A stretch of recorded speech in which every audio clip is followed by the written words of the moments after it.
नमस्कार दोस्तों, स्वागत बा रउरा लोग के फिर से एक नया पारिवारिक कहानी में। अगर कहानी अच्छा लगे तो लाइक और सब्सक्राइब करी और कमेंट के माध्यम से बताई कि ई कहानी रउरा लोग के कैसन लागल। रहीम एक किसान रहे। दुनों मियाँ बीबी खूब मेहनत करके बड़ा खुश रहत रहन जा। रहीम के एगो बेटा रहे जो रहे बड़ा दुलारा। रहीम ओकर सब जिद पूरा करत रहे। ऐसे ऊ जिद्दी के साथ साथ उदंड भी हो गई रहे। रहीम और ओकर मेहरारू के समझावे से ऊ कोई भी बात ना मानत रहे। गांव वाला के छोट मोट नुकसान के तो भरपाई कर देत रहन, लेकिन अब ओकर उदंडई कुछ ज्यादा ही बढ़ गईल। स्कूल में ऊ केहू लइका के कपार फोड़ देलस और जब मास्टर जी ओकरा के डंटलन त खीस में मास्टर जी के टेबुल पर पड़ल शीशा तोड़ देलस। स्कूल से एह कारण ओकरा के 15 दिन खातिर रोक लगा देवल गईल। रहीम के जितना जमा पूंजी रहे बेटा के उदंडई के भरपाई में ही खर्च होत जात रहे। स्कूल में ओकरा आज 2000 रुपया के जुर्माना भरे के पड़ल त ओ बेटा अली के बेत के छड़ी से जम के कुटाई कर देलस।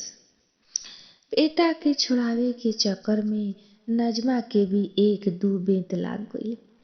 पहली बार अब्बा के ऐसन रूप देख के अली सन रह गईल।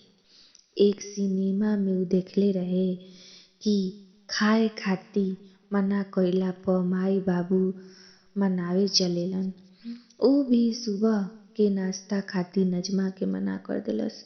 दोपहर के खाना के बुलावा पर ऊ कमरा में से ना निकलल त नजमा रहीम पर बरस पड़ली कि ऐसन कोई शैतान के तरह बच्चा के मारपीट करेला। बच्चा से गलती हो गईल त हम जुर्माना त भरिए न देनी। इकलौता बेटा बा, हम कमात केकरा खातिर बानी। बच्चा बड़ा हो रहल बा, कहीं कुछ ऐसन वैसन कर लिही तब। रहीम खाना आधा छोड़ एक थप्पड़ आज नजमा के भी लगा देलस और कहलस कि खबरदार जो ओकर तरफदारी कइलू, ओकर कुटाई बचपन से ही होइत त ऐसन दिन ना देखे के मिलित। अंदर कमरा में बैठल अली गुस्सा से बाप के बात सुन के दांत पिसत रहे। नजमा थप्पड़ खाए के बाद जोर जोर से रहीम पे चिल्लाए लागल। रहीम खाना छोड़ हाथ धो के वापस खेत की ओर चल गई। शाम के थक के घरे पहुंचल त घर में सन्नाटा रहे। नजमा गुस्सा में रात के खाना ना बनैलस। अली सुबह से कुछ ना खइले रहे और रहीम के भी तेज भूख लागल रहे। रहीम मिट्टी के तेल वाला स्टोव जलैलस और दोपहर के बचल खाना के गरम कैलस और अली के आवाज लगैलस। अली के त अतड़ी सटक रहे।